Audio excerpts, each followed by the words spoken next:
welcome back to the channel. Before we step into the chaotic, silk-clad nightmare of ancient Roman high society, take a moment to settle in. Dim your lights, pull up your blankets, and make yourself comfortable. If you enjoy these deep, immersive dives into the darker, stranger corners of human history, please hit that like button, subscribe to the channel, and drop a comment below, letting me know your local time and where in the world you're tuning in from tonight. Tonight, we're heading back to Imperial Rome, where luxury was an extreme sport, paranoia was a career requirement, and a single social misstep could get you fed to wild animals. Now, take a deep breath, close your eyes, and let's begin. The sun has not yet risen over the 7 hills of Rome, but your day as the structor, the chief master of ceremonies, event planner, and ultimate logistics fixer for Senator Lucius Calpurnius Piso, is already collapsing into chaos. You wake up on a thin straw pallet, tucked into a cramped, windowless alcove just off the atrium of his sprawling urban domus on the Palatine Hill. It is roughly 4 in the morning, the third watch of the night, and the air smells heavily of lamp oil, old olive oil, stale wine, and the faint, unmistakable tang of raw sewage drifting up from the street gutters below. You do not get the luxury of a private estate, soft goose down, or a late morning sweep of light. If the senator's feast fails tonight, you will not simply be fired. You will likely spend the next decade breaking stones in a sulfur mine or finding out firsthand how long a human can survive in a dungeon underneath the Forum. You sit up on your squeaking straw mattress, rubbing the sleep from your eyes with knuckles that are already calloused and stained with ink, saffron, and cheap oil. Your neck pops loudly in the cool night air. Across the room, the flickering flame of a tiny clay oil lamp casts long dancing shadows across the whitewashed plaster wall. Outside, through the heavy wooden shutters, Rome is a deafening, groaning monster that never truly sleeps. Since Emperor Claudius banned heavy-wheeled traffic from the city streets during daylight hours to prevent total gridlock, the night belongs to the haulers. The sound of iron-rimmed wagon wheels slamming against irregular basalt paving stones vibrates right up through the floorboards, accompanied by the muffled screaming of mule drivers cursing in 3 different Mediterranean dialects.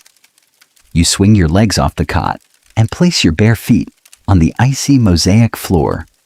The cold bites hard through your soles, a sharp reminder that despite your proximity to unfathomable wealth, you are still a freedman, a former slave whose freedom was bought with years of relentless bookkeeping and diplomatic acrobatics.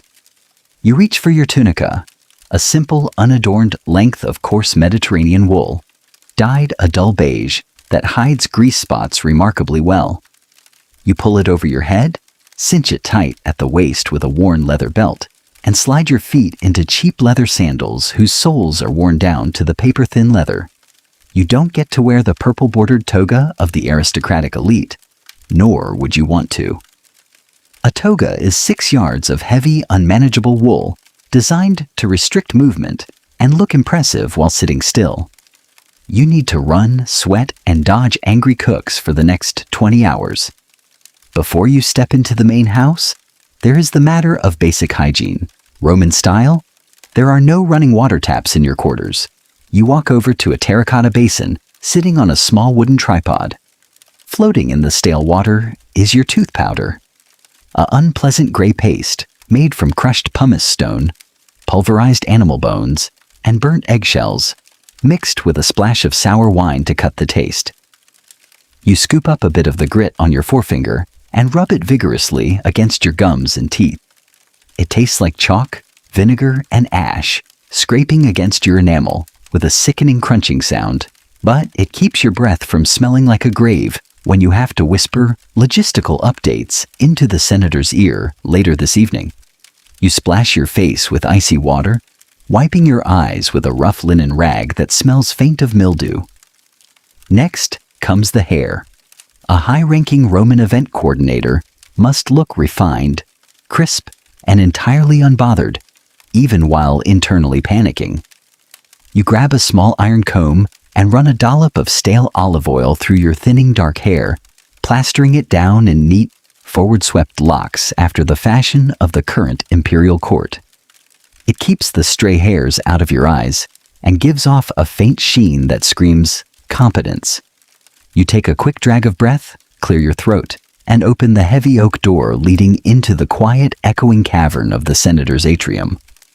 The house is cold, dark, and hollow at this hour, illuminated only by the dying embers of the central hearth and the occasional flickering torch mounted on bronze sconces. The impluvium, the rectangular sunken basin in the center of the hall, designed to catch rainwater from the roof opening above, reflects the faint starry sky like a square sheet of black glass. You step lightly across the marble tiles, your sandals making a soft slap slap slap sound that echoes up into the high timbered ceiling. Your first destination is not the kitchen nor the office, but the shrine of the lairs, the household gods, tucked into a carved stone niche near the main entryway. In a house like this, practical logistics are only half the battle. The other half is avoiding divine spite. You reach into your pocket, pull out a pinch of dried farro wheat and a tiny pinch of frankincense, and toss them into the miniature bronze brazier glowing beneath the painted stone figurines of the ancestral spirits. You whisper a quick breathless prayer, not for peace, not for health, but that the sea-spawned fish sauce doesn't spoil in the heat, that the acrobats don't break their necks on the marble table, and that no guest attempts to overthrow the emperor before the third course is served. With the gods tentatively appeased, your stomach lets out a low predatory growl. It is roughly 5 in the morning, time for ientaculum, the quick functional Roman breakfast. You slip through the side door into the pantry, where the house butler, an aged, cynical slave named Stephanus, is already busy inspecting shipping amphorae with a small brass oil lamp held between his yellowed teeth. Your breakfast is not a grand spread. It consists of a round of flat, hard barley bread that was baked 2 days ago, a handful of wrinkled, salty black olives, and a wedge of hard sheep's milk cheese that smells strongly of barnyard and sweat. You break off a chunk of the stale bread, wincing as your jaw works against the dry crust, and dip it into a shallow earthenware bowl of pasca, the sour, watered-down wine mixed with vinegar that keeps the working class alive. The liquid softens the rock-hard bread just enough so you don't crack a molar. As you chew, the sharp, acidic vinegar burns the back of your throat, instantly shocking your brain into total alertness. Stephanus doesn't even look up from his ledger sheet of papyrus as you swallow your quick meal. The kitchen boy brought word from the docks 20 minutes ago. He grunts, his voice sounding like 2 dry river stones rubbing together. The red mullet from Corsica arrived. Half of them are already soft around the gills, and the senator's cousin sent a messenger. He insists on bringing 3 extra uninvited guests tonight. High-ranking military men, big appetites, loud mouths. You wipe your mouth with the back of your sleeve and feel a familiar, tight knot form in the pit of your stomach. This is where your day truly begins. Managing an elite Roman banquet, a convivium that is secretly intended to morph into a late-night, wild commissatio, is not about throwing a fun party. It is a blood sport disguised as hospitality. In the hyper-competitive world of the Roman Senate, a feast is a terrifying display of political dominance, financial excess, and social hierarchy. Serve the wrong cut of meat to the wrong magistrate, sit a minor patrician on a couch below a rising military star, or allow the wine to run dry during a toast, and your master's political career and your own personal safety could end in a single evening. You step over to the heavy wooden table in the center of the pantry and roll out your primary tool of survival, a long yellowed scroll of Egyptian papyrus, densely covered in your own tight, ink-slashed handwriting. This is the master plan, the seating chart, the menu, the crisis response manual. You pull out a fresh reed pen, dip it into a small stone ink pot filled with a mixture of soot, gum arabic, and crushed oak galls, and begin reviewing the guest list for the third time today. 9 triclinium couches, arranged in a precise U-shape around the central dining tables. 3 couches, the summus, top, the medius, middle, and the imus, bottom. Each couch accommodates exactly 3 people, lying on their left elbows, leaning toward the middle. 9 spaces in total per set, 27 major guests across the 3 main room arrangements. The seating arrangement is an absolute minefield of egos, grudges, and dangerous political alliances. You run your ink-stained finger down the column of names. On the lectus medius, the couch of highest honor, sits the guest of honor, Gaius Calpurnius, a wealthy praetor who commands 3 legions on the Rhine frontier and happens to be the emperor's second cousin. Next to him, on the locus consulari, the specific seat that allows an official to view the doorway while easily conversing with the host, must be the host himself, Senator Piso. But right next to them, you have to place Marcus Regulus, a notorious court informer who makes his living selling out fellow aristocrats for treason. If Regulus feels slighted by his seat placement, he will spend the dinner searching for subversion in the menu descriptions. If he feels too honored, the military praetor will think Piso is conspiring with court snakes. Move Regulus to the middle position of the summus couch, you mutter to yourself, scratching out a line of wet ink with the tip of your thumb. Give him the softer goosefeather cushion, and make sure his cupbearer keeps his glass filled with the heavily diluted Sabine wine.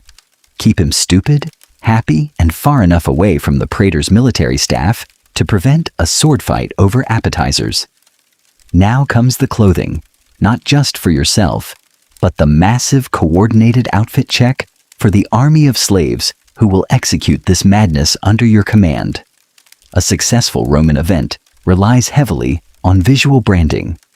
You march out of the pantry and down the narrow damp stone corridor toward the household servants' quarters. The air down here is thick, warm, and smells of sweat, damp linen, and cheap tallow candles. Dozens of household slaves are already buzzing around like an overturned anthill. The carvers, the cupbearers, the table wipers, the foot washers, and the entertainment coordinators are all getting dressed under the watchful, angry eye of the household dispensator, who holds a leather whip lightly over one shoulder. For a feast of this caliber, standard slave tunics won't do. You inspect the servers as they step up one by one. The cupbearers, young, handsome boys recruited from Syria and Greece with long curled hair, must wear light blue silk tunics, cinched high, with polished silver armbands. You walk up to one young Syrian boy, grab his chin, and turn his head toward the lamplight. There's a smear of soot on your jaw. You snap softly. Clean it, and your hair oil smells like rancid lard. Go to the storeroom and get the lavender water. If the senator smells lard while he's taking a cup of Falernian wine from you, he'll have you whipped until your back looks like raw steak. Next are the analecti, the trash pickers and table wipers. Their job is perhaps the most crucial in terms of maintaining the illusion of effortless luxury. During a Roman feast, guests do not use plates in the modern sense, nor do they use forks. They eat with their fingers, tossing animal bones, lobster shells, olive pits, fruit peels, and gristle directly onto the mosaic floor. The analecti must dart under the couches like silently moving shadows, sweeping up the slippery debris with tiny brooms made of scented twigs before an intoxicated guest steps on a pomegranate peel or a sharp boar tusk and snaps an ankle. You inspect their uniforms, dark brown, fitted tunics that won't show grease, with soft, silent leather slippers. You bend down and check the soles of their shoes. Dry, you note. Good.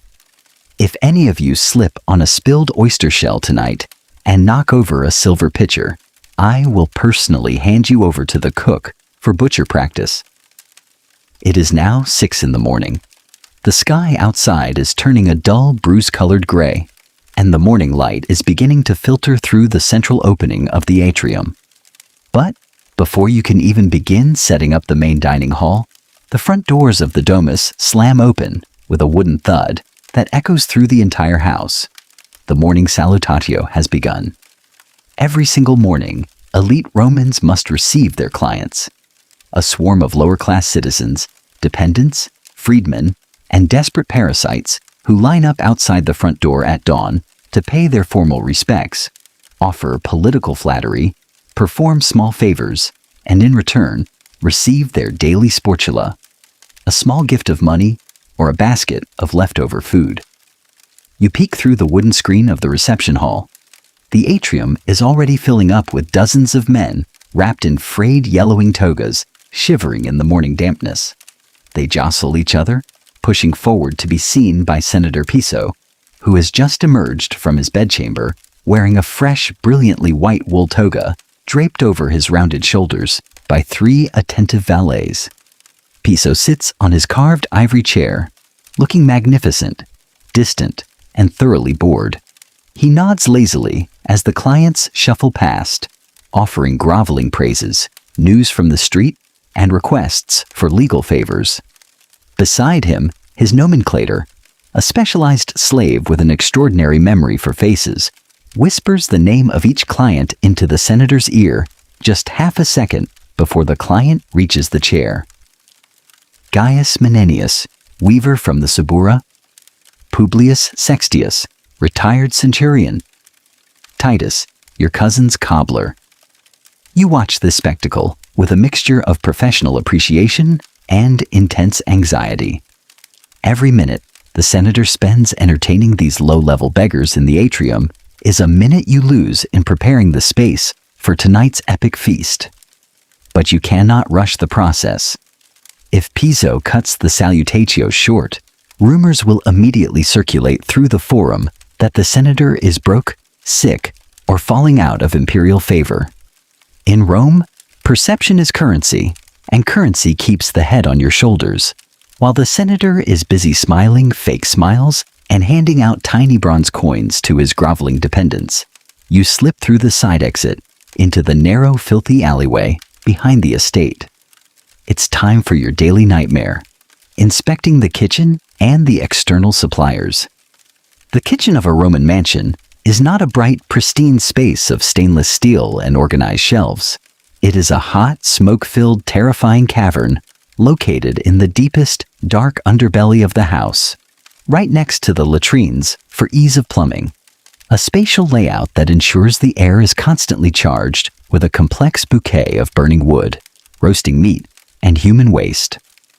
As you push open the heavy wooden door into the colina, the heat hits you like a physical punch to the chest.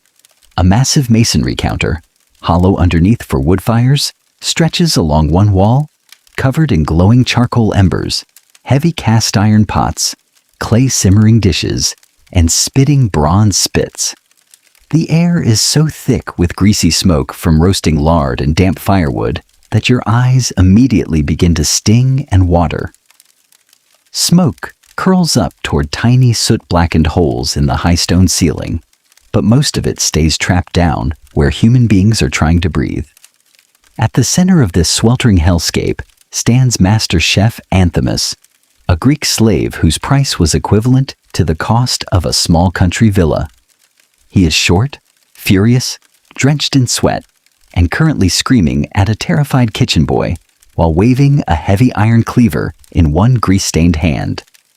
Look at this. Anthimus roars in his thick, accented Greek, spotting you as you enter. He points the cleaver at a wooden crate sitting on the damp flagstones. Inside the crate, resting on a bed of wilted seaweed, are several dozen massive, writhing dormice. Look at these miserable rats. The animal dealer promised me fat, acorn-fed dormice from the hills of Umbria. These look like they were pulled out of the sewer under the Circus Maximus. They aren't thick enough to yield a single bite of meat once they're stuffed with pork, pine nuts, and pepper. You step over a pile of fish guts and lean over the crate. The dormice, considered an absolute delicacy by Roman high society, are small twitching fur balls. You pick one up by the scruff of its neck. It squeaks angrily and snaps its tiny teeth near your thumb. It is a bit thin, but you don't have time to send a runner back to the markets. "We don't have a choice, Anthimus," you say, your voice calm, quiet, and completely unyielding. "Glaze them with extra honey and heavy poppy seeds. The sweetness will trick their palates, and the seeds will add bulk. What's the status of the main course?" Anthimus spits into the corner of the room, narrowly missing a sleeping kitchen dog, and gestures wildly toward a long wooden prep table. The wild boar from the Laurentian marshes is prepped. We're stuffing its belly with live blackbirds right now. When the carver slices the torso open at the table, the birds will fly out into the dining hall. High drama. Very impressive. Assuming the idiot carver doesn't slice too deep and kill the birds first. You walk over to inspect the boar.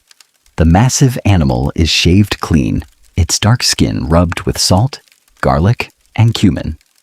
Two younger cooks are carefully tucking live, fluttering blackbirds, their feet tied with soft thread so they don't escape premature into the kitchen, into the hollowed-out spiced cavity of the beast, before stitching the belly back up with thin linen thread. "And the fish sauce?" you ask, squinting through the smoke. Anthimus smiles a terrible yellow-toothed smile and points to a sealed ceramic jar sitting near the hottest part of the hearth. First-rate garum, made from the fermented intestines of mackerel, aged in the sun for 3 months in Hispania. It smells so foul it could wake the dead, which means when we mix it with heated wine, honey, and black pepper, the guests will lick the glaze off their fingers. You lean down and pop the wax seal off the top of the jar just a fraction. An odor so powerful, so salty, and so intensely decayed hits your nostrils that your throat instantly closes up in a gag reflex. It smells like sea rot, concentrated salt, and ancient liquid death. You quickly push the seal back down. It's perfect. Roman patricians judged the quality of a host almost entirely by how much expensive, pungent, imported garum he can afford to drown his food in. "Good," you cough, wiping a tear from your watering eyes. "Now, what about the real problem? The flamingo tongues?" Anthimus's face drops. The cleaver in his hand lowers slightly. The furious energy leaves his body, replaced by the sheer cold terror that unites every slave in this house. "The merchant lied?" Anthimus whispers, leaning in so the junior cooks can't hear. "The boat from Alexandria was delayed by a storm off Capri. We don't have 300 flamingo tongues for the secondary stew. We have 40. You feel the cold sweat prickle along the back of your neck. 40 flamingo tongues for 27 high-ranking guests who expect an extravagant, borderline absurd display of imperial excess. If Senator Piso spots a bowl of ordinary duck tongues, or, Jupiter forbid, chicken livers padded out with spices, he will take it as a personal humiliation. And when a Roman senator is humiliated in front of his peers, heads roll. Literally. "Listen to me very carefully," you say, grabbing Anthimus by his grease-stained linen apron and pulling him close. "Take the 40 flamingo tongues, chop them into fine, minuscule pieces, mix them with pulverized sow's matrix, brain paste, chopped peacock heels, and heavy amounts of expensive black pepper from India. Drown the entire mixture in an opaque, thick brown sauce of reduced wine, honey, and garum. Serve it in small, precious crystal bowls. Tell the carvers to announce it as Imperial Flamingo Medley.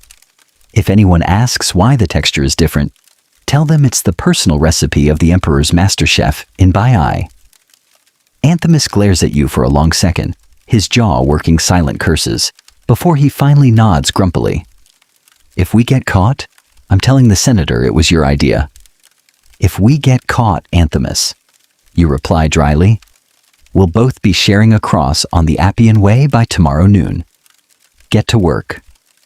You step out of the stifling, smoky hell of the kitchen, back into the cool, damp air of the internal courtyard. It is now 8 in the morning. The morning salutatio is finally winding down, and the last of the miserable clients are trudging out the heavy front doors into the noisy street. You don't have a single second to waste. The physical transformation of the triclinium, the grand dining hall, must begin immediately. You walk into the grand hall. It is a breathtaking space, designed specifically to overwhelm the senses and intimidate visitors with sheer wealth. The walls are covered in brilliant crimson, black and gold frescoes depicting mythological scenes of Dionysus, wild satyrs, and sprawling lush grapevines. The floor is a masterpiece of micromosaic work, depicting an unswept floor, ironically featuring trompe-l'oeil tiles painted to look like discarded lobster claws, fish bones, and fruit peels scattered across white marble. But right now, the room is empty, dusty, and cold. You clap your hands loudly, the sound snapping like a whip crack through the hollow space. Move, move, move. Bring in the couches, check the frames. If a single bronze leg wobbles tonight, someone is getting whipped. A crew of 8 heavy-set domestic slaves comes shuffling into the room, groaning under the weight of the massive dining couches. These are not simple wooden benches. They are elaborate, heavy works of art constructed from solid bronze and inlaid with precious tortoiseshell, ivory, and silver wire. You stand in the center of the room with a long wooden measuring rod, directing the placement down to the very inch. The U-shaped layout must be perfectly symmetrical around the main low dining table. If the gaps between the couches are too wide, the servers will take too long to reach the guests.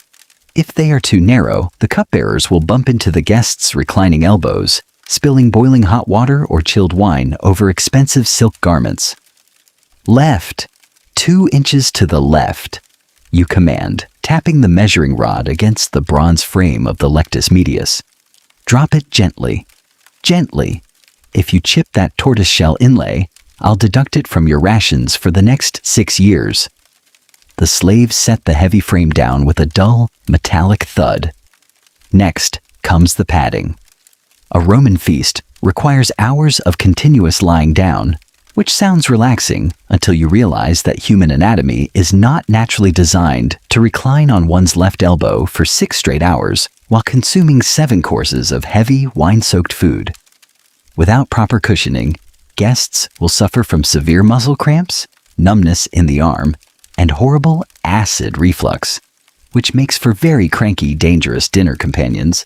You personally inspect every single cushion as the slaves pile them onto the bronze frames. The lower couches get standard wool mattresses stuffed with dried straw and lavender. But the central couches, where the senator, the military praetor, and the court informer will lie, must be stuffed with pure imported duck down, wrapped in dyed Tyrian purple silk that costs more per pound than gold. You sink your fist into the center of the honor cushion. It yields softly, collapsing into a cloud of luxurious softness. You lean down and smell it. No mold, no dampness. Just the faint sweet scent of crushed rose petals and expensive imported oils. Good, you mutter. Now, the tables. The dining tables are brought in next. These are the crown jewels of the household. Single-piece slab tables carved from the burl of the African citrus tree, known as Mansai citri. The swirling golden-brown grain of the wood looks like liquid amber, rippling with complex natural wave patterns.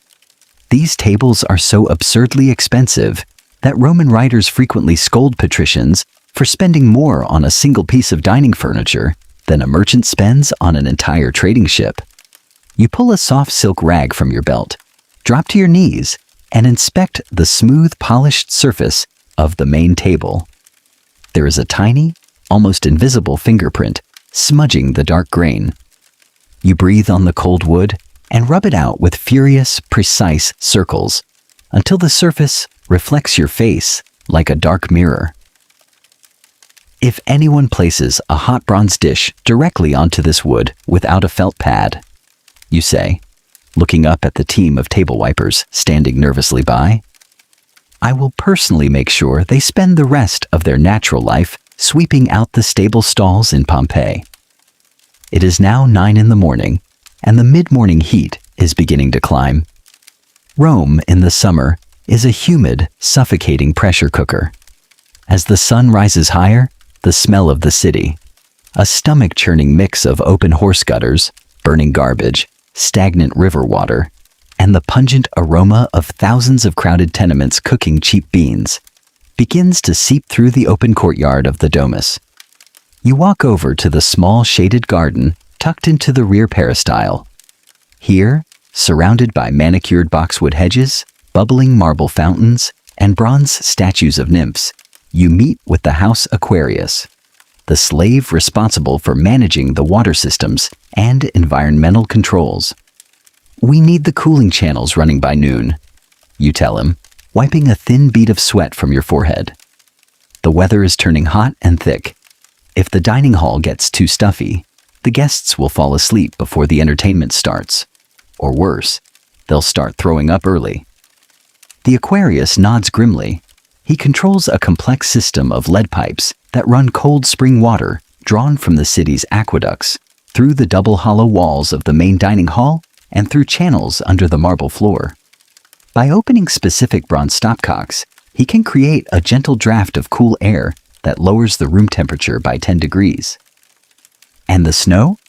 you ask, leaning in closely. 3 blocks left in the ice pit under the cellar," the watermaster replies in a low voice, "packed in deep straw and sawdust. But it's melting fast in this humidity. If we don't use it by 8 tonight, it'll just be a puddle of tepid mud water." You curse softly under your breath.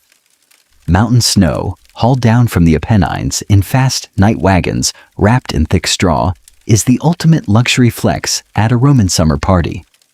It is used to chill the heavy, syrupy Campagna wines and melt into crystal goblets at the table. If your snow turns to water before the party even begins, your master's rivals will mock him as a cheap provincial who can't afford proper refrigeration. Keep the straw double layered until the very moment the praetor calls for his first cup. You order, and mix what melts with cold spring water to stretch it out. If anyone asks, tell them it's special mountain melt from the peaks of Mount Vesuvius. With the environmental setup moving forward, you face your next major hurdle, the entertainment emergency. It is 10 in the morning, and the House Acroama manager, the man responsible for organizing the music, poetry, and theater for the night, comes sprinting across the mosaic floor toward you, his arms waving frantically in the air. "We have a catastrophe," he gasps, his face pale with horror. "A complete and total disaster." You don't panic. Panic is a luxury for freemen. You simply pull out your papyrus scroll, unscrew your reed pen, and look at him with cold, dead eyes. Which one? Did the harpist die? Or did the tragic actor go on a drunk bender in the Subura again? Worse, the manager wails. The pantomime dancer who was supposed to perform the climax, the transformation of Actaeon into a stag, just broke his big toe dropping an amphora on his foot. He can't dance, he can barely hobble, and the dwarf wrestling troupe we booked from Alexandria has food poisoning from bad shellfish. You close your eyes for 3 long seconds, taking a deep, slow breath of the warm, olive oil-scented air. A Roman banquet, without shocking, bizarre, or highly sophisticated entertainment between courses, is considered a colossal failure. Guests expect to be dazzled, amused, terrified, or aroused. Ideally, all 4 at once. "Right," you say smoothly, opening your eyes and tapping the wooden rod against your sandal. "Here's what we do. Shift the timeline. Cancel the Actaeon pantomime entirely. Instead, move the Syrian harp girls to the opening course. Tell them to play soft, sad songs about tragic love. It makes the guests drink faster to drown their fake feelings. And for the main course entertainment?" the manager stammers. "Take the 4 house reading slaves, the ones with the deep voices," you instruct, pointing a finger at his chest. "Dress them up in Greek robes, put silver wreaths on their heads, and have them recite the bloodiest, most violent sections of Virgil's Aeneid, specifically the part where the Greeks massacre the Trojans in their beds. People love a bit of horrific gore while they're chewing on stuffed pig stomach. And for the late-night wild period? You lean in close, your voice dropping to a dark whisper. Get the 2 Nubian fire swallowers from the street market near the circus. Tell them if they don't burn down the curtains, I'll pay them double. If they do burn down the curtains, I'll throw them into the Tiber with millstones around their necks. Got it? The manager nods rapidly, turning on his heel and sprinting back toward the servants' entrance. It is now 11 in the morning. The sun is directly overhead, blazing down into the open central courtyard of the mansion. The air in Rome is thick, heavy, and buzzing with flies. You can hear the distant, chaotic roar of the city outside, shouting merchants, barking dogs, the clatter of bronze smiths hammering out armor, and the faint, rhythmic chanting of priests conducting a sacrifice down at the Temple of Jupiter. You return to your small desk near the atrium to check the physical hardware for the feast. Silverware inspection. In Rome, you don't just put out forks and knives, you display pounds of solid gleaming silver plate, designed to make your guests feel poor by comparison. 2 trusted household slaves are sitting on the floor, surrounded by heavy wooden chests lined with soft felt. One by one, they pull out massive silver platters, carved wine strainers, and heavy double-handled cups, sci-fi, decorated with raised reliefs of drunken satyrs and violent battle scenes. You pick up a heavy silver platter, holding it up to the overhead sun. The silver gleams, but near the carved rim, in the tiny crevice of a relief depicting a lion attacking a bull, there is a tiny greenish speck of tarnish. Verdigris. Stop, you say, your voice dropping an octave. You hand the platter back to the slave. Look at the lion's mane. The slave looks, his face instantly turning pale. If Praetor Calpurnius sees green tarnish on his platter tonight, he will assume Senator Piso is using cheap, debased silver. You say softly, leaning down so your face is inches from his. Take the chalk paste and the vinegar. Rub it with fine wool until you can see your own soul reflecting off that lion's forehead. If I find one more speck of green on any of this plate by noon, I will make you clean every latrine in this house with your own tunic. The slave begins polishing with frantic, terrifying speed, his fingers working the cloth into the intricate carvings until the silver squeaks under the pressure. You check your sundial on the atrium wall. The shadow falls squarely across the 5th hour.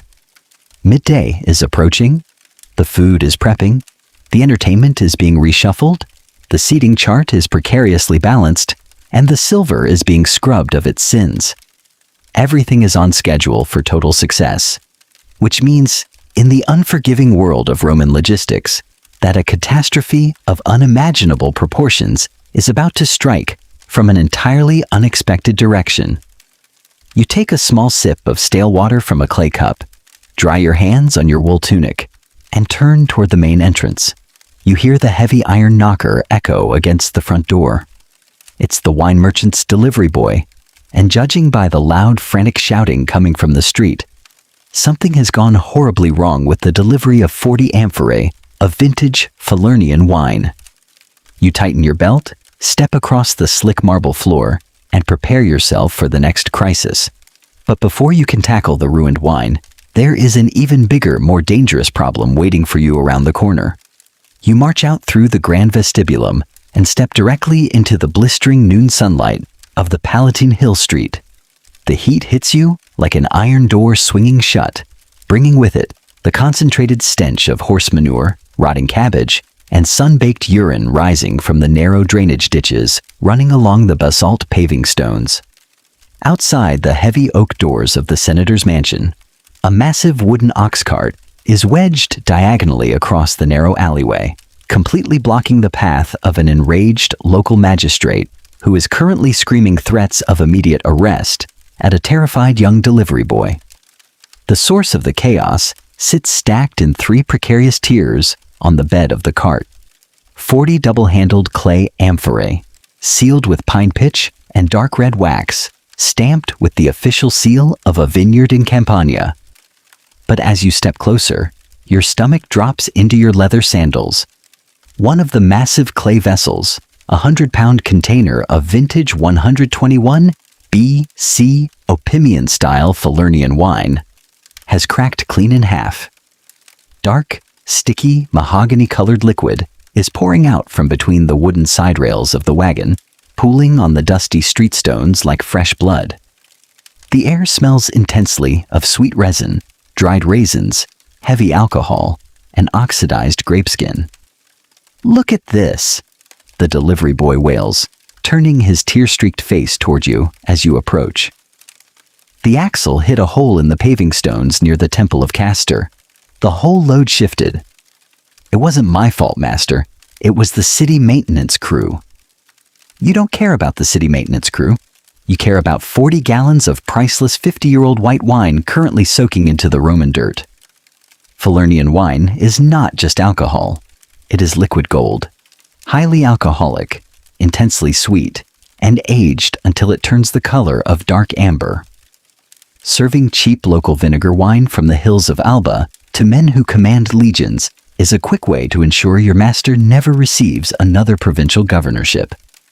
"Shut up," you say, your voice dropping to a low, icy whisper that immediately cuts through the boy's panic. "Get 2 buckets from the courtyard. Now." The boy scrambles through the side gate while you bend down, inspecting the cracked amphora. The leak is coming from a long, jagged spiderweb fracture along the bottom curve of the clay belly.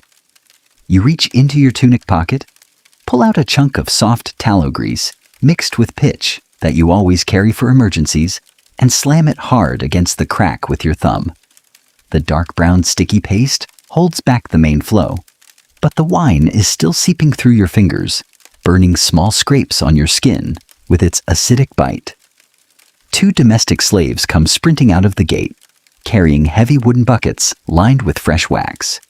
You direct them to hold the buckets directly under the lip of the cart, catching the steady stream of dark, precious nectar before it hits the filthy street. We filter it through 3 layers of clean linen in the pantry. You command the senior slave, standing up and wiping your sticky, wine-drenched hands on the side of your tunic. Then, we pour it into clean, unglazed terracotta jugs, seal them with fresh beeswax, and cool them in the ice cellar. If a single drop tastes like horse dust or street grit tonight, I will personally sell both of you to a sulfur mine in Sicily. The slaves nod frantically and begin transferring the salvageable wine inside, while you hand a handful of copper asses to the shouting magistrate to buy his silence and clear the cart from the street.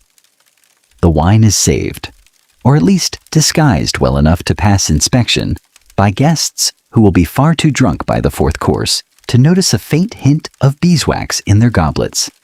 It is now 12 o'clock noon, the 6th hour of the day. The Roman sun is at its absolute zenith, beating down directly into the central peristyle garden of the mansion. The temperature inside the house is rising rapidly, and the air feels thick, dry, and stagnant. You step into the shaded colonnade surrounding the garden, taking a brief moment to lean your back against a cool marble pillar. Your tunic is damp with sweat, sticking to your shoulder blades, and your feet ache inside your worn leather sandals. You pull out your papyrus scroll once again. The paper is getting soft and limp from the humidity, the dark ink smudging slightly where your sweaty thumb has rested on the guest list. You need to verify the midday preparation of the secondary room, the atrium, where the preliminary guests will gather for their pre-dinner drinks before being ushered into the main triclinium. In elite Roman hosting, you do not simply invite people directly to dinner. Guests arrive in distinct social tiers. First come the lower-tier allies, the minor officers, and the persistent flatterers who are allowed to stand around the fountain in the atrium, sipping diluted table wine and nibbling on roasted chickpeas, hoping to get a brief word with the senator before the elite party moves into the inner sanctuary. You walk over to the small marble side table, where the welcome drinks are being prepared by 2 junior kitchen slaves. The standard welcome drink is mulsum, A rich, heavy mixture of young white wine, sweetened with massive quantities of raw honey and spiked with aromatic spices like cinnamon, bay leaf, and black pepper. You take a small horn spoon, dip it into the stone bowl of mulsum, and bring it to your lips. The liquid is thick, cloying, and intensely sweet, coating your tongue with a sticky film.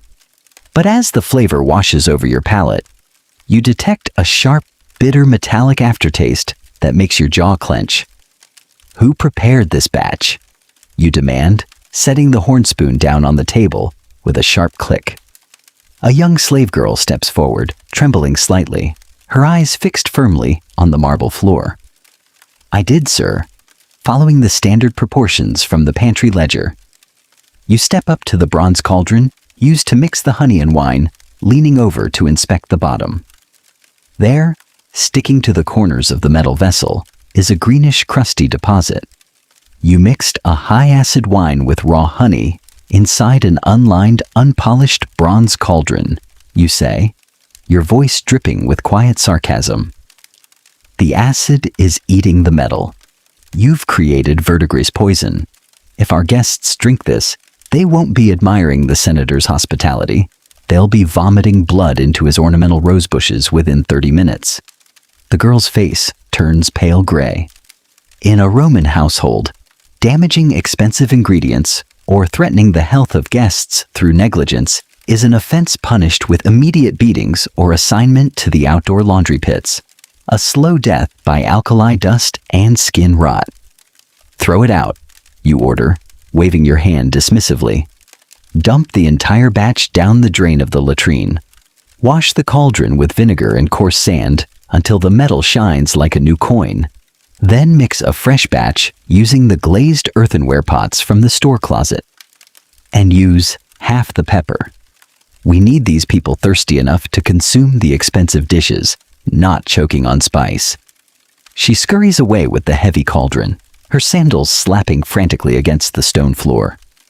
You take a deep breath, close your eyes for 5 seconds, and massage the bridge of your nose. The day is halfway through, and you have already dodged a wine collapse, an entertainment breakdown, and a mass poisoning. It is now 1 o'clock in the afternoon, the time when most sensible Roman citizens take a quiet 2-hour siesta in the cool darkness of their bedrooms, shutting out the oppressive midday heat. But for an event planner, the 7th hour is the most brutal stretch of the day. This is the hour of the final food prep, when the raw components must be transformed into theatrical masterpieces. You walk back into the rear service wing of the house, heading toward the specialized prep rooms adjacent to the main kitchen.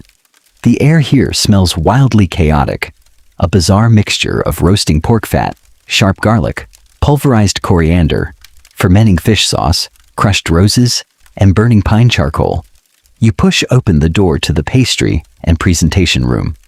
Here, under the direction of a specialized Greek baker named Theo, 3 slaves are working on the centerpiece for the second course, an elaborate edible model of a Roman amphitheater, constructed entirely out of baked wheat dough, stuffed with sweet nut paste, and filled with tiny fried dough figurines representing gladiators. Theo is standing over the wooden work table with a small bone knife, carefully carving the tiny arches of the stadium wall. Sweat is dripping off the tip of his nose, landing directly on the wheat dough arena floor.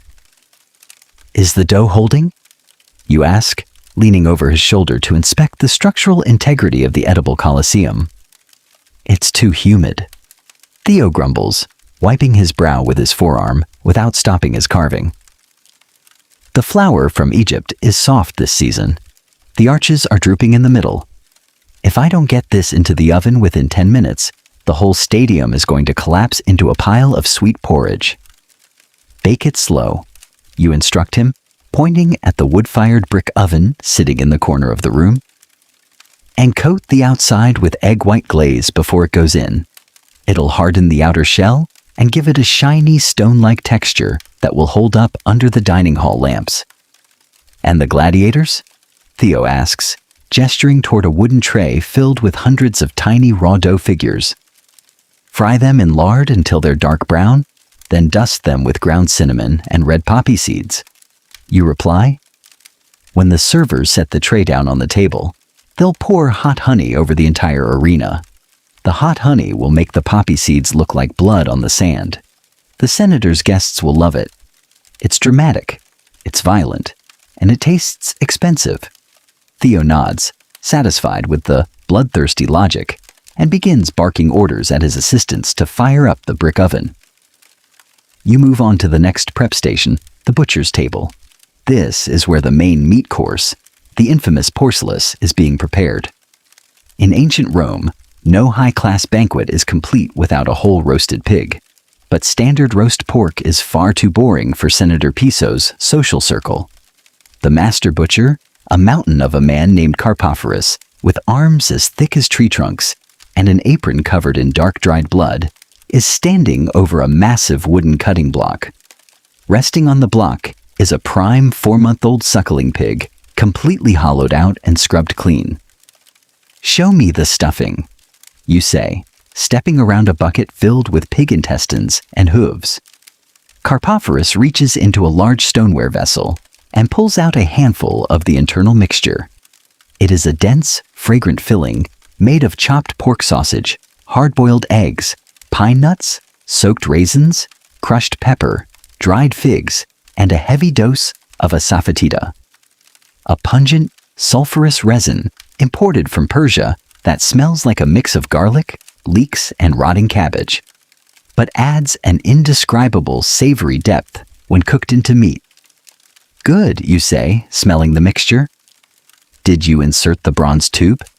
Carpophorus grins, pointing to a long, hollow bronze pipe sticking out from the pig's tail end. Tucked right along the spine, when the pig roasts over the open fire, we pour cold, spiced wine down the pipe. It steams the inside of the meat while the outside gets crispy. When the carver cuts the neck at the table, the wine gushes out into the serving platter like arterial blood. "Excellent," you remark, checking the skin of the pig for any stray bristles. "Make sure the skin is scored in geometric patterns and rubbed with sesame oil. We want it crackling loud when the knives touch it." It is now 2 in the afternoon, the 8th hour. The sun is beginning its slow, lazy descent toward the western horizon, but the heat remains trapped inside the stone and brick walls of the city. You walk back toward the front of the house to conduct a full review of the table service hardware. In the atrium, 3 slaves are busy assembling the clepsydra, the elaborate water-driven clock that will govern the timing of the feast. A Roman banquet must move with the precision of a military campaign. Courses cannot arrive too quickly, or the guests will feel rushed and choked. They cannot arrive too slowly, or the intoxicated patricians will grow bored, start political arguments, or pass out on their couches before the main spectacle is revealed. You watch as the water drops steadily from the upper bronze basin into the marked glass cylinder below. Drop, drop, drop. Each drop marks the passage of seconds toward the moment the first guests arrive at the 9th hour, roughly 4 in the afternoon. You have exactly 2 hours left before the storm hits. You use this time to perform the most dangerous task of the entire afternoon, the health and safety inspection of the host himself. Senator Lucius Calpurnius Piso is currently in his private chambers, being rubbed down with olive oil, scraped with a bronze strigil, and dressed by a team of 4 highly trained Greek valets. You knock gently on the heavy cedar door of his private room, wait for his grunted permission, and step inside. The room is heavily scented with expensive Arabian frankincense and damp rosewater. The senator is sitting on a low leather stool, wearing only a loincloth, while a slave scrapes the layer of oil and dead skin off his shoulder blades with a curved metal blade. Piso is a man in his late 50s, with a heavy, wine-reddened face, a protruding stomach that speaks to decades of unchecked luxury, and sharp, calculating dark eyes that never stop moving. He looks at you through the mirror, held up by a young boy. "Status," Piso barks, his voice deep, gravelly, and completely devoid of warmth. You step forward, bowing your head slightly, keeping your hands folded neatly in front of your tunic. Everything is prepared according to your command, my lord. The seating arrangement has been optimized to isolate Regulus while placing Praetor Calpurnius in the position of honor. The menu features 7 distinct courses, culminating in the stuffed Laurentian boar and the edible amphitheater.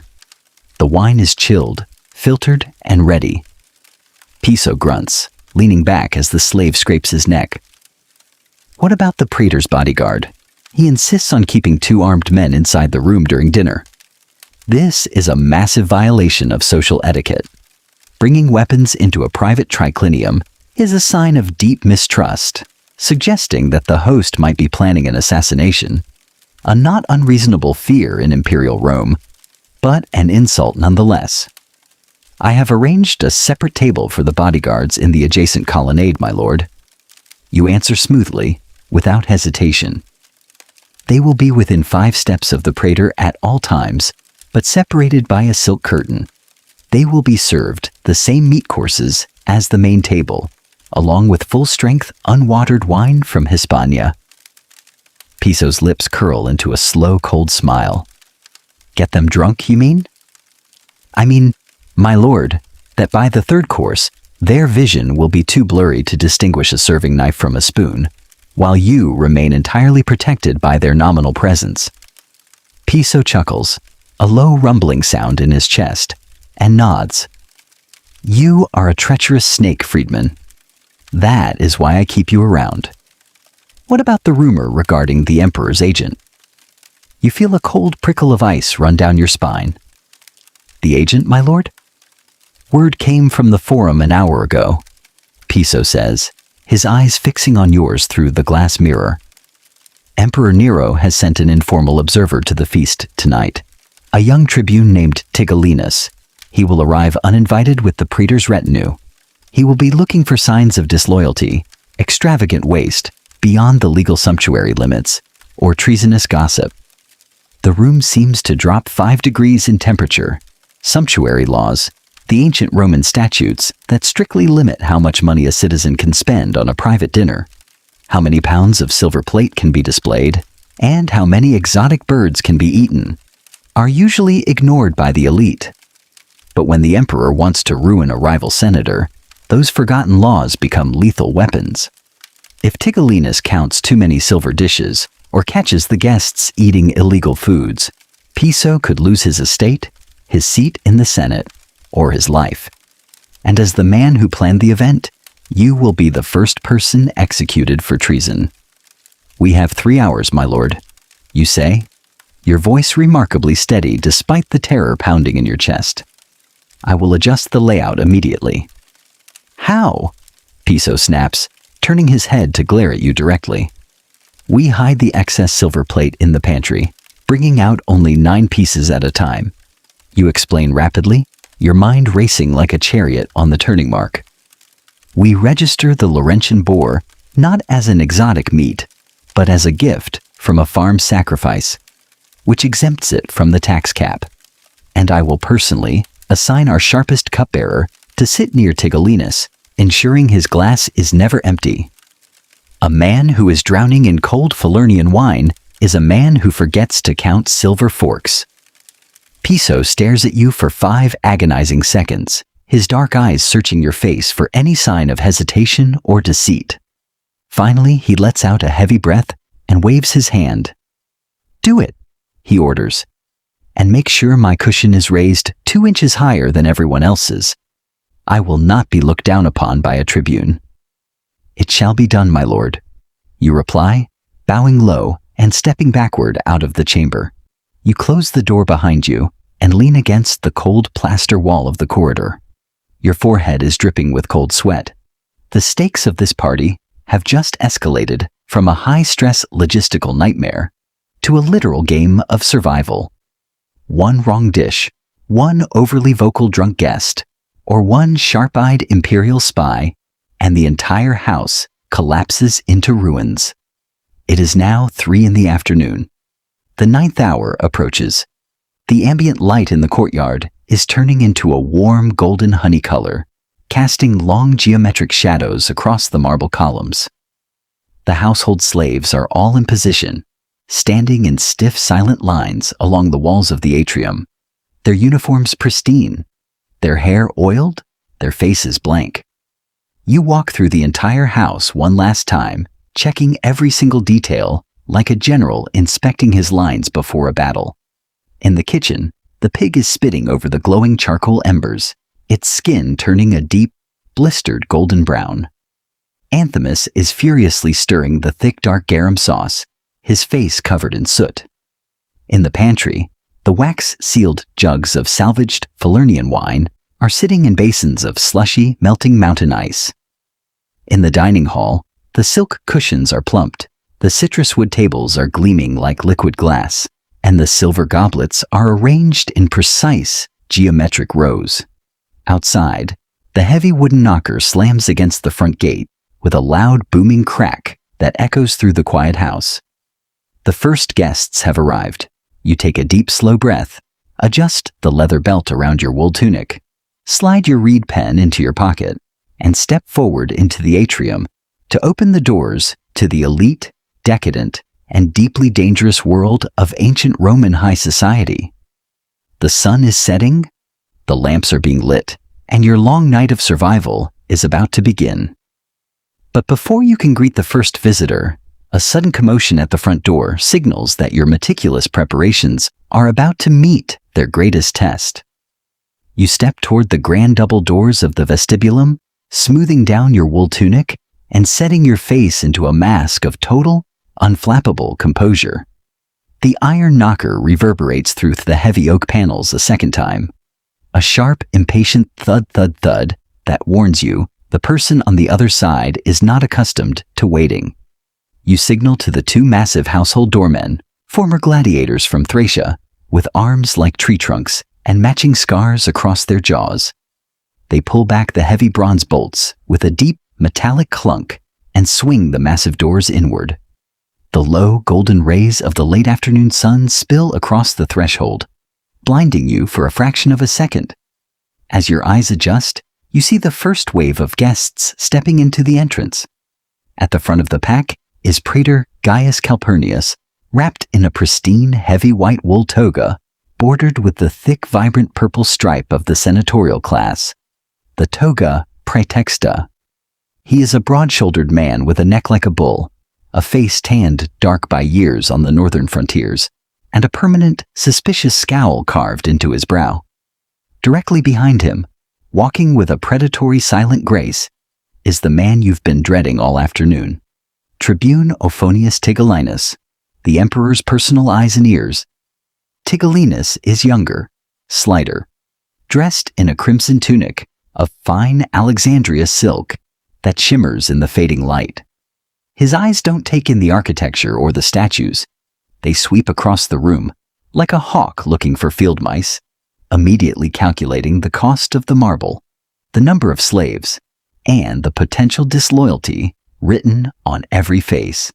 "Welcome to the house of Senator Lucius Calpurnius Piso," you say, bowing low from the waist, low enough to show profound respect, but not so low as to seem groveling or weak. "May the gods bless your arrival, Praetor. The senator awaits you in the reception hall." Before the praetor can take 2 steps across the threshold, a specialized slave, the Alipolus, steps forward with a silver basin filled with warm, rose-scented water and a fresh linen towel. In proper Roman high society, guests do not walk onto the pristine mosaic floors of a patrician home with street dust on their footwear. Praetor Calpurnius stops, grunting in approval, and holds out his feet. The slave drops to his knees with practiced speed, unbuckling the praetor's heavy leather sandals, washing away the gray grime of the Palatine streets, drying his feet with the soft towel, and sliding his feet into a pair of immaculate, indoor leather slippers offered on a wooden tray. Tigellinus steps up next, his sharp eyes fixing on you as the slave cleans his feet. "An impressive setup," the tribune remarks, his voice smooth, high, and carrying a faint, dangerous purr. "Tell me, freedman, how many pounds of silver plate are we going to see on the tables tonight? I do hope your master remembers the recent imperial sumptuary edict regarding luxurious excess. Your heart does a quick violent flip against your ribs, but your expression remains as smooth as cold Parian marble. The Senator Piso is a devoted preserver of ancient Roman simplicity, Tribune. You reply without missing a beat, keeping your voice low, steady, and soothing. You will find only the traditional 9 pieces of silver on our tables tonight, exactly as prescribed by the ancient laws of the Republic. We prioritize the quality of the company over the ostentation of the metal. Tigellinus lets out a short, dry laugh that sounds like dry leaves scraping across stone. A traditionalist. How charmingly rare in these decadent times. I shall look forward to verifying his simplicity. He steps past you into the atrium, where Senator Piso is already stepping forward with open arms, letting out a boisterous, loud laugh that sounds entirely warm and thoroughly fake. "Gaius, my dear cousin," Piso exclaims, wrapping his arms around the praetor in a dramatic, theatrical embrace. "Welcome to my humble roof, and Tribune Tigellinus, what an unexpected honor. Your presence brings the light of the imperial court into my modest dwelling." You watch the 3 men exchange hypocritical flatteries, watching their body language with the hyper-vigilant eye of a master puppeteer. Every smile is a weapon. Every touch is an assessment of strength. You catch the eye of your chief cupbearer, young Demetrius from Syria, and give him a subtle 2-finger gesture toward Tigellinus. Demetrius gives a barely perceptible nod. The operation Drown the Spy has officially commenced. It is now 5 in the afternoon, the 10th hour.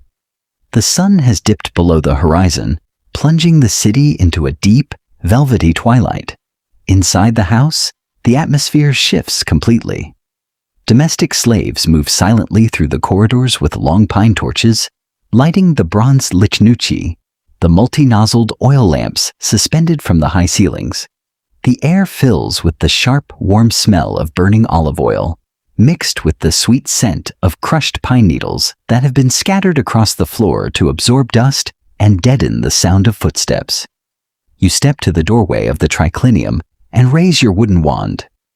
"My Lord Senator, honorable guests." The feast of the 10th hour is served. The procession of guests moves from the atrium into the grand dining room. The social dance of seating begins immediately, and it is a masterpiece of passive-aggressive maneuvering. Guests do not simply sit down. They negotiate their positions on the 3 massive bronze-inlaid couches based on their perceived social standing, military clout, and financial weight. You stand by the main entrance with your master papyrus scroll rolled out in your hands, silently orchestrating the flow like a commander directing a legion's cavalry. Praetor Calpurnius takes his rightful place on the lectus medius, leaning his left elbow on the thick, duck-down cushion wrapped in Tyrian purple silk. Senator Piso slides onto the seat directly next to him, the locus consulari, allowing him to whisper intimately into the praetor's ear while maintaining a full view of the entrance. Tigellinus is guided to the lectus summus, the top couch, placed right next to Marcus Regulus, the court informer. Placing the 2 imperial vultures next to each other is a stroke of logistical genius. They will spend the entire night suspecting each other of spying, locked in a subtle game of mutual paranoia, rather than focusing on the senator's accounting books. Once all 27 guests are settled onto their elbows, slipping off their outdoor garments, and adjusting their silk tunics, a team of 6 young boys enters the room in a synchronized march. Each boy carries a silver pitcher filled with chilled water and a small basket of fresh, woven linen towels. They move from couch to couch, pouring water over the guests' hands into small bronze basins. This is the second round of mandatory hygiene before the food touches their lips. Because Romans eat with their fingers, clean hands are a non-negotiable prerequisite. You watch carefully as Tigellinus dips his long, thin fingers into the water. Demetrius, standing right behind him, instantly steps up with a silver goblet resting on a small tray. A taste of the senator's personal cellar to whet your palate, Tribune. Demetrius whispers in his sweetest, most refined Greek accent. A vintage Falernian, chilled with the high snows of the Apennines and sweetened with the raw honey of Mount Hybla. Tigellinus takes the goblet, swirls the dark amber-colored liquid around the silver rim, and takes a slow, deep sip. He closes his eyes for a second. You hold your breath, waiting for him to notice the faint, microscopic hint of pitch from the cracked amphora you salvaged 6 hours ago. Tigellinus opens his eyes and looks at the glass. Remarkable, he murmurs. Smooth, cold, and dangerously potent. He takes a second, much larger swallow. You let out a silent, long breath through your nose. The trap is sprung. The wine is working its magic. Bring out the gustatio, you command softly to the kitchen runner standing in the service hallway. The gustaccio, the appetizer course, is designed to stimulate the digestive system and prepare the guests' stomachs for the heavy meats to come.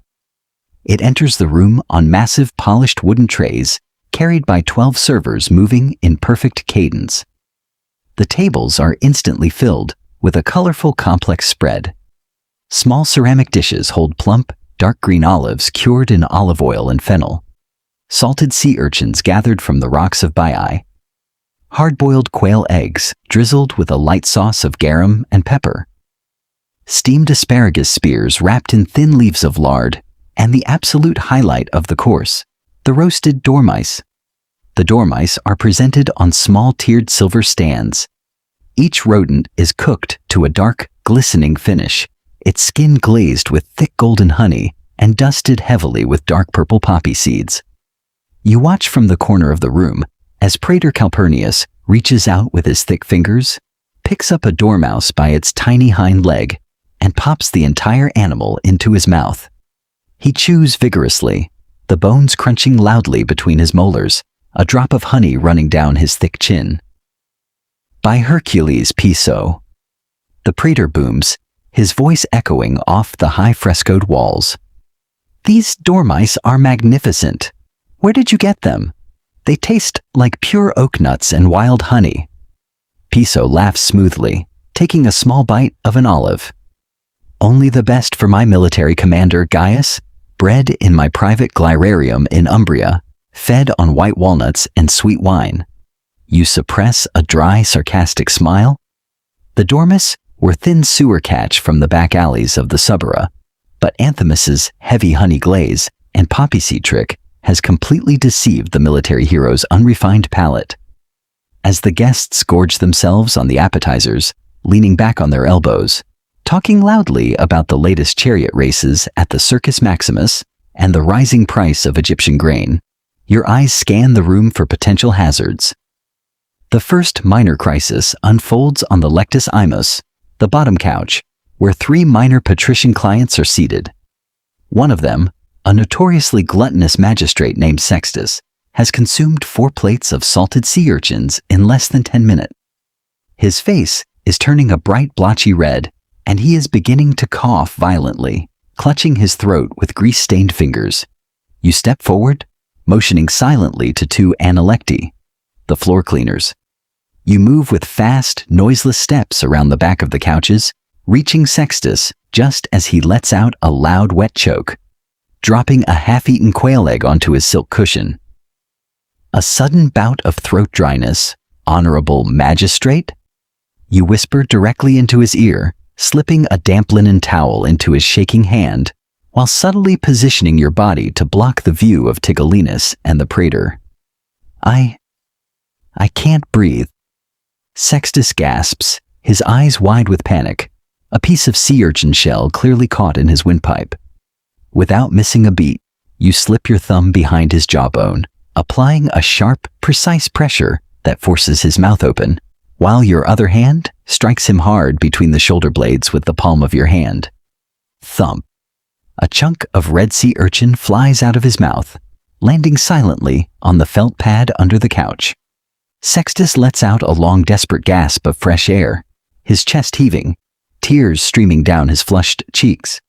Before he can speak or draw attention to the incident, the analecti slide under the table like shadow demons, sweeping the regurgitated food into a small brass dustpan and wiping the floor with lavender-scented vinegar water in under 4 seconds. More wine for the magistrate, you whisper to a passing cupbearer, slipping a fresh goblet into Sextus's trembling hand. Drink slowly, sir. The night is long, and the boar has not yet arrived. Sextus nods sheepishly, swallowing the cold wine in large, frantic gulps, his panic dissolving back into dull, intoxicated compliance. Crisis averted. No scene, no blood on the purple silk, no distraction for the imperial spy. It is now 6 in the evening, the 11th hour. The air in the dining hall is growing thick, warm, and heavy with the combined smells of roasted meats, sweet honey, spilled wine, hot olive oil from 40 burning lamp wicks, and the perfume of 27 unwashed, sweating bodies clad in heavy wool. You clap your hands twice. The first course is over. The slaves dart forward, removing the empty silver trays and ceramic dishes with fast, quiet efficiency. Next comes the crucial ceremony of cleaning the mensae, the citrus wood tables. In a proper Roman feast, the wood of the tables must be wiped down between every major course using fresh sponges soaked in scented water. 3 young Greek slaves step forward, holding natural sea sponges dripping with a warm mixture of water, crushed mint leaves, and sweet clover. They move in circles across the golden brown grain of the mensae citri, wiping away grease spots, olive pits, and droplets of dark wine until the wood gleams under the flickering lamplight like wet amber. While the tables are being cleaned, the entertainment team executes their shift. The 2 Syrian harp girls step into the open center of the U-shaped seating arrangement, their light blue silk tunics fluttering in the gentle breeze created by the cooling channels in the walls. They pluck soft, lingering notes on their bronze-strung harps, their voices rising in a melancholy, hypnotic Greek melody about the tragic death of Adonis. The music is slow, heavy, and deliberately somber, a calculated psychological tactic designed to relax the guests' nervous systems, slow down their digestion, and induce a state of lazy, comfortable intoxication. You watch Tigellinus. He is leaning far back into his down cushions, his glass held loosely in his right hand. His eyes are half closed as he watches the harp girls, his sharp, predatory tension visibly melting under the combined assault of freezing Falernian wine, rich food, and sweet Greek music. Demetrius steps up, completely unbidden, and refrains his goblet to the brim with another heavy pour of the honeyed wine. Now, you whisper to the head kitchen runner, who is standing nervously behind the tapestry near the hallway. The second course, the prima mensa, the stuffed boar. Bring it out before the music ends. The heavy double doors leading to the kitchen corridor swing open. 4 massive, muscular domestic slaves march into the room, groaning under the weight of a massive, rectangular, silver-plated platter. Resting on the platter is the grand centerpiece of the evening, the Laurentian wild boar. The animal is gargantuan, its dark skin roasted to a blistered dark mahogany sheen, its tusks decorated with wreaths of fresh green ivy leaves. Hanging from its tusks are 2 small woven palm leaf baskets filled with sweet fresh dates imported from Judea. A collective murmur of awe and appreciation ripples across the room. Even Praetor Calpurnius sits up straight, his dull eyes lighting up with genuine excitement. By Mars, the praetor roars, slamming his fist onto the edge of the citrus wood table. Look at the size of that beast. Piso, you've outdone yourself. A simple offering from my estate near the coast, Gaius. Piso lies effortlessly, smiling like a benevolent god. Please, allow the carver to work his magic. The master carver, the carpter, steps forward with grand theatrical flair. He is a tall Egyptian slave, dressed in a gleaming white linen tunic, holding a long razor-sharp carving knife with a bronze handle shaped like a leaping falcon.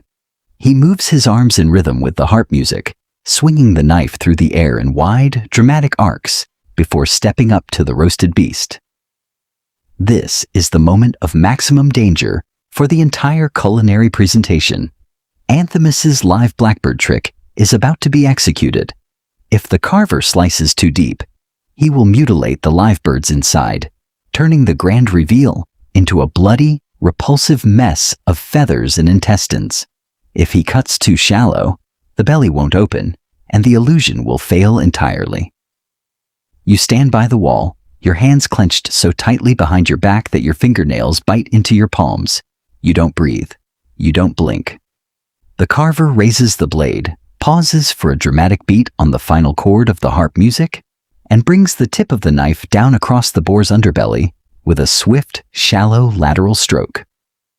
Snip. The linen threads holding the belly together snap instantly. The roasted skin falls open like a pair of dark doors. Instantly, a flock of 20 live, furious blackbirds bursts out of the hollow cavity of the boar, their dark wings beating frantically against the air.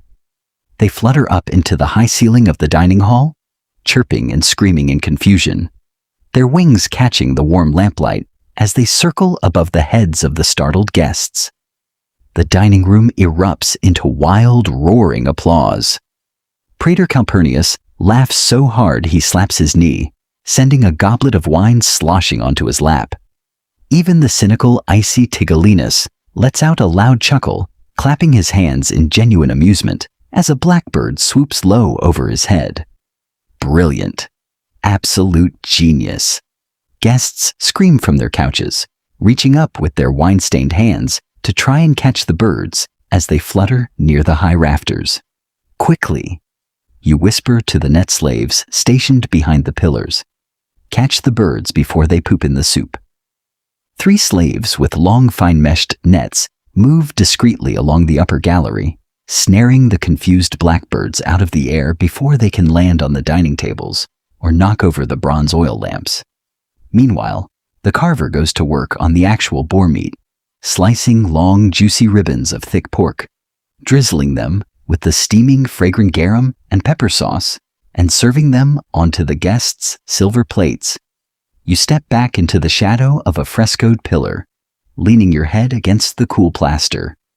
Your heart rate slowly begins to drop back to normal. The boar trick worked. The guests are delighted. The imperial spy is entertained and increasingly intoxicated. But as you take a deep, relieving breath, you glance toward the serving entrance and see Anthemus, the Greek chef, sticking his head through the heavy tapestry. His face is completely white, his eyes wide with utter cold terror. He is frantically signaling for you to come to the back hallway immediately. Your stomach instantly drops like a lead weight. You slip away from the roaring, laughing dining room, stepping into the dim, cool corridor behind the curtain. What is it? You whisper, grabbing Anthemus by his flour-dusted shoulder. What went wrong? The second fish course. Anthemus stammers, his lip trembling violently. The Corsican red mullets, the ones that came soft from the docks. What about them? You snap softly. Did you smother them in the wine glaze like I told you? I did. Anthemus wails in a panicked whisper. But the pantry boy made a fatal mistake. He used the wrong jar of seasoning from the shelf. He didn't use the black pepper from India. He used the ground hemlock powder the senator keeps for his private political enemies. You stare at Anthemus for 2 long seconds, the sound of the laughing, cheering guests in the dining room echoing behind you like a grotesque nightmare. The main fish course, spiked with deadly poisonous hemlock, is currently sitting on 4 silver trays, ready to be carried into the dining hall in less than 3 minutes. You take a deep breath, tighten your leather belt, and look Anthemus directly in his terrified eyes. Hold the trays, you order in a harsh, suffocating whisper, grabbing the arm of the lead server just as his foot reaches the threshold of the service curtain. Nobody moves a single inch into that room. The server freezes, balancing a heavy silver platter laden with 4 steaming glazed red mullets on his shoulder. His knees quiver under the weight, but the terror in your eyes commands total, absolute obedience. You turn back to Anthimus, who is hyperventilating so hard, his soot-stained chest is heaving like a bellows. "Where is the jar?" you snap, dragging him into the alcove by his linen collar. "Show me what he used." Anthimus points a trembling, greasy finger toward a small, dark red ceramic pot sitting on the spice shelf near the hearth.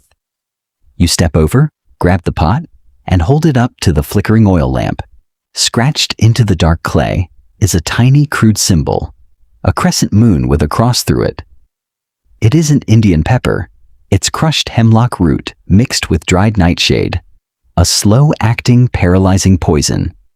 Senator Piso keeps hidden in his private wall safe for unexpected political negotiations.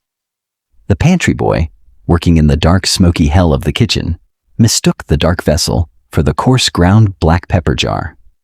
If those 4 platters reach the triclinium, Senator Piso, Praetor Calpurnius, and Tribune Tigellinus will be dead by midnight, their lungs seizing up while their stomachs turn to liquid fire. And before they die, Tigellinus's guards will cut down every slave, freedman, and domestic servant in this house without asking a single question. "Take the trays," you whisper to Anthimus, your voice so low and sharp it cuts through his hysterical breathing like an iron razor. "Dump the fish into the central furnace fire, right now. Burn them until there's nothing left but black ash. If the smell of burning fish escapes into the hallway, fan it toward the street." But what do we serve for the fish course?" Anthimus stammers, tears carving white trails through the soot on his cheeks. "The praetor expects Corsican mullet. It's written on the scroll. If we skip the course, the senator will know something is wrong." You close your eyes for 3 agonizing seconds. Your mind works at blinding, desperate speed, shuffling through the pantry inventory like a gambler shuffling wooden dice. You need a dish that looks like expensive seafood, smells like wine and garlic, can be produced in under 90 seconds, and won't murder the imperial court. The salted jellyfish and preserved eel from the store closet, you command, opening your eyes. The ones sitting in the white vinegar casks from Alexandria? Anthimus gasps. "Eel? Standard preserved eel? That's peasant food. That's what they eat in the taverns of the Subura." "Not tonight it isn't," you say, grabbing a small bottle of golden saffron oil from the shelf and slamming it into his hand. Slice the eel into thin, delicate ribbons. Flash fry them in the hot lard for 20 seconds until they curl up like sea serpents. Drown them in the saffron oil, heavy garlic, pulverized coriander, and double the amount of expensive garum. Serve it on the small crystal platters with fresh parsley. Tell the carvers to announce it as Royal Nile lamprey in Phoenician gold sauce. Move. Anthimus doesn't argue. The fear of immediate death has turned him into a machine. He grabs a heavy cleaver, shouts a string of wild Greek curses at his kitchen assistants, and begins hacking the preserved eel into translucent strips, while the junior cooks dump the deadly hemlock-laced red mullets into the roaring hearth fire. The smell of burning fish skin and charred fat fills the small kitchen, but the heavy chimney draft pulls the smoke up toward the roof tiles before it can contaminate the main corridor. You take a deep, shaky breath, wipe a bead of cold sweat from your upper lip, and smooth out your wool tunic. You have 60 seconds to step back into the dining hall and cover the delay before anyone notices the gap in service. You slide through the heavy tapestries and step back into the golden warm light of the triclinium. The air inside the room is dense, hot, and buzzing with chaotic energy. The live blackbird trick has elevated the mood of the party from mere luxury to wild, unrestrained hilarity. Guests are leaning across their couches, throwing date pits at each other, sloshing wine onto the citrus wood tables, and shouting dirty jokes about the emperor's recent performance at the theater in Neapolis. Praetor Calpurnius is already half naked, having unbuttoned the upper half of his heavy wool toga to cool his sweaty chest. He is roaring with laughter, his face red as a cooked beet, while Marcus Regulus, the informer, whispers something greasy and malicious into his left ear. You walk over to the small platform where the 4 house reading slaves are standing, holding their heavy parchment scrolls containing the Aeneid. They look nervous, their Greek robes pristine, their laurel wreaths slightly crooked on their heads. Change of plans. You tell the lead reader in a low whisper, stepping between him and the guest couches. Skip the Trojan massacre scene. It's too long. Jump straight to Book 4, Dido's tragic suicide on the burning pyre. Read it with maximum theatrical drama. Scream, weep, beat your chests. Buy me 3 minutes of total noise. The reader nods frantically. He steps forward, clears his throat loudly, raises his arms toward the painted ceiling, and begins shrieking Virgil's poetry in a high, mournful, operatic cadence that instantly captures the attention of the intoxicated aristocrats. As the reader wails about the burning heart of the Queen of Carthage, the kitchen doors open silently. 4 servers glide into the room carrying the crystal platters. On each dish, the flash-fried eel ribbons gleam under the lamplight like shimmering golden threads, swimming in a thick, fragrant lake of yellow saffron glaze and pungent garum. You stand by the pillar, watching Tigellinus as the server places a crystal dish directly in front of his couch. The imperial spy looks at the strange curling golden ribbons with a narrow, suspicious squint. He reaches out with a silver spoon, picks up a piece of the crispy eel, and brings it to his nose. He sniffs it once, twice. You hold your breath so hard your ribs ache. If he recognizes preserved tavern eel under the saffron glaze, the humiliation will ruin the senator. Tigellinus pops the crispy eel into his mouth. He chews slowly. His sharp, angular face remains entirely blank for 3 long, agonizing seconds. Then his eyes widen slightly. A slow, genuine smile breaks across his thin lips. Magnificent, Tigellinus murmurs, turning to Senator Piso. By Apollo, Piso, I have eaten lamprey at the Emperor's palace in Baiae, but I have never tasted a flesh so crisp, so delicately spiced. What is the origin of this catch? Senator Piso, who has no idea what he is eating, doesn't flinch for a single microsecond. He raises his silver cup toward Tigellinus with smooth, aristocratic grace. A private catch from the mouth of the Nile, my dear tribune, shipped in iced casks specifically for this evening. I insisted on keeping the recipe a secret from my own kitchen staff until tonight. A triumph of culinary art, Tigellinus declares, taking another huge mouthful and waving his glass for Demetrius to pour more Falernian wine. You lean your head back against the marble pillar in the dark shadow and let out a quiet, trembling breath. The tavern eel saved the empire, or at least it saved your neck for another hour. It is now 7 o'clock in the evening, the 12th hour. Night has completely fallen over Rome. The ambient temperature outside has cooled slightly, but inside the windowless triclinium, the heat is becoming almost unbearable. 40 oil lamps are spitting hot soot into the air. 27 bodies are radiating wine-soaked heat, and the heavy, rich smells of garlic, roasted pork fat, burnt saffron, and stale perfume have merged into a thick, suffocating cloud that sits near the high ceiling, like a fog. This is the transition point of the evening, the end of the formal cena, dinner, and the beginning of the commissatio, the wild, uncontrolled drinking marathon that lasts until the early hours of the morning. In a Roman commissatio, social rules loosen, but political danger reaches its absolute peak. Guests do not merely drink, they appoint a rex convivii, a king of the feast. By throwing 4 knucklebone dice, talos, onto the table. Whoever rolls the Venus throw, all 4 dice, landing on completely different numbers, becomes the absolute dictator of the night, holding the authority to dictate how much water is mixed with the wine, how many toasts must be drunk, and what embarrassing punishments must be suffered by those who fail to keep pace. Praetor Calpurnius grabs the polished ivory dice cup from a server's tray, rattles the 4 sheep knuckle bones inside with a loud, clattering roar, and slams the cup upside down onto the citrus wood table. "Venus!" the praetor screams, lifting the cup to reveal the 4 bones showing 4 distinct numbers. "Venus rules the night. I am the king." The room erupts into deafening cheers and table slamming. Piso grins, though his eyes remain sharp and calculating.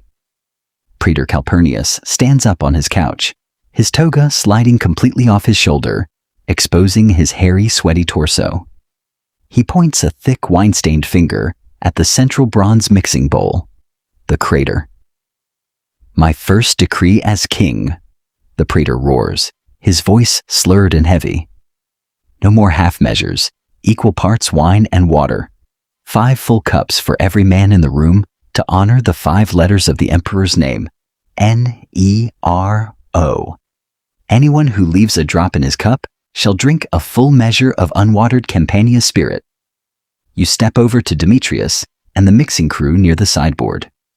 Equal parts wine and water, A equus partibus, is an insanely strong mix for Roman standards, where wine is usually diluted 3-to-1 or 4-to-1 with water to prevent total unconsciousness.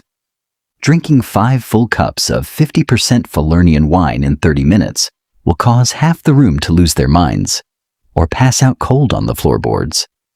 "Prepare the secret dilution," you whisper to Demetrius, pulling him into the shadow of the wine racks. "The secret dilution?" Demetrius asks, wiping his forehead with his sleeve. "For the senator and Tigellinus," you instruct, pointing subtly toward their couches. "When you pour from the main mixing bowl for the praetor, give him the equal parts mixture. He wants to get drunk. Let him drown in it. But for Piso and the tribune, use the secondary pitcher behind the curtain, the one mixed 3-to-1 with boiled, chilled spring water. If the senator gets drunk tonight, he'll sign a treasonous contract. If Tigellinus stays sober while everyone else gets drunk, he'll write down every word spoken in this room for the emperor's secret trial list." Demetrius nods, understanding the immense geopolitical weight of his pitcher choices. He grabs the heavy silver ladle, dips it into the dark red liquid, and begins filling the silver goblets with practiced, deceptive speed. While the drinking game kicks into high gear, you turn your attention to the environmental maintenance of the room. The air is so thick with heat and smoke that several guests on the lower couches are visibly swooning, their eyes rolling back in their heads, their silk tunics soaked through with dark patches of sweat. You signal to the house Aquarius standing near the archway. "Open the upper air vents in the ceiling gallery," you order, "and tell the garden slaves to start pumping cold water through the floor channels at maximum pressure. If we don't lower the temperature 5 degrees, 3 of these patricians will suffer a heat stroke before the second entertainment act." The watermaster runs off to open the bronze valves. Within 2 minutes, you hear the faint, soothing gargle of cold spring water rushing through the lead pipes hidden inside the hollow brick walls. A gentle draft of cool air begins to circulate through the upper gallery, pushing the thick dark lamp smoke out through the roof vents and dropping the room temperature just enough to keep the semi-conscious guests from slipping into a full heat coma. Now comes the time for the wild entertainment. The late-night spectacles designed to keep the intoxicated crowd aroused, amused, and distracted from the fact that their limbs are turning to lead. You step into the rear corridor to check on the 2 Nubian fire swallowers you booked from the street market near the Circus Maximus. They are sitting on a wooden bench, their dark skin gleaming with olive oil, surrounded by wooden torches, iron rods, and small ceramic pots filled with naphtha, highly flammable liquid petroleum imported from the eastern provinces. "Listen to me very carefully," you tell the lead performer, a tall, muscular man with intricate tribal tattoos carved into his cheeks. "When you step onto that marble floor, you blow the fire upward toward the high center arch of the ceiling. You do not blow it toward the curtains. You do not blow it toward the guests. If a single spark catches the Tyrian purple silk on the praetor's couch, my guards will throw both of you into the Tiber with iron chains around your ankles. Do you understand? The fire swallower grins, showing a set of brilliant white teeth, and nods smoothly. Fire is my servant, freedman. Your curtains are safe. Just make sure the copper coins are waiting for us in the pantry when we finish. The coins are ready, you say, handing him a small leather pouch containing 5 silver denarii as an advance deposit. Now get out there and give them a show. The Nubian performers march into the center of the dining hall, accompanied by the wild rhythmic thumping of 2 small hand drums played by a Syrian slave boy. The music is fast, hypnotic, and utterly different from the soft Greek harp melodies heard earlier in the evening. The dining room falls silent for a second as the lead performer takes a deep swig of naphtha from a clay jar, raises a burning pine torch to his lips, and exhales a colossal, roaring dragon's tail of bright orange fire straight up toward the high center arch of the ceiling. Foam! The room lights up in a blinding, terrifying flash of incandescent orange light. The heat wave from the burst of flame washes across the faces of the reclining guests, instantly shocking their alcohol-numbed brains back into hyper-alertness. Praetor Calpurnius lets out a wild, bloodthirsty roar of delight, slamming his silver goblet onto the table so hard the stem bends sideways. By Jove! Fire from the east. Look at it, Piso. Absolute magic. The fire swallowers leap across the floorboards, spinning with burning torches, swallowing live flames, and spitting long ribbons of roaring light that dance 3 inches above the heads of the cheering, screaming patricians. The light glints off the silver plate, reflects in the dark eyes of the court informers, and illuminates the sweat-drenched, flushed faces of Rome's most powerful and corrupt elite. You stand by the wall, watching the firelight dance across the room. Everything is under control. The poison was intercepted. The wine is selectively diluted. The fire is safely directed toward the sealing stone. The guests are utterly hypnotized by the spectacle. As the second watch of the night begins, the wild energy in the room starts its natural, inevitable decline. The heavy, diluted wine, the mountain of roasted meats, the heat of the lamps, and the relentless noise slowly drain the remaining life out of the guests. One by one, the powerful patricians of Imperial Rome surrender to their bodily exhaustion. Praetor Calpurnius's roars quiet down to heavy rhythmic grunts before he finally slumps sideways onto his Tyrian purple cushions, his jaw slack, fast asleep and snoring loudly enough to drown out the drums. Marcus Regulus has passed out on his elbow, his silver goblet slipping from his limp fingers and spilling its remaining contents onto the marble floor. Even Tigellinus, heavy-lidded and thoroughly dulled by the steady supply of watered Falernian wine, bids a quiet, slurred goodnight to Senator Piso before being escorted out to his litter by his guards. The storm has passed. By 2 a.m, the dining hall is silent, save for the heavy snoring of 3 minor clients who were too drunk to walk home and have been left sleeping where they lay on the lower couches.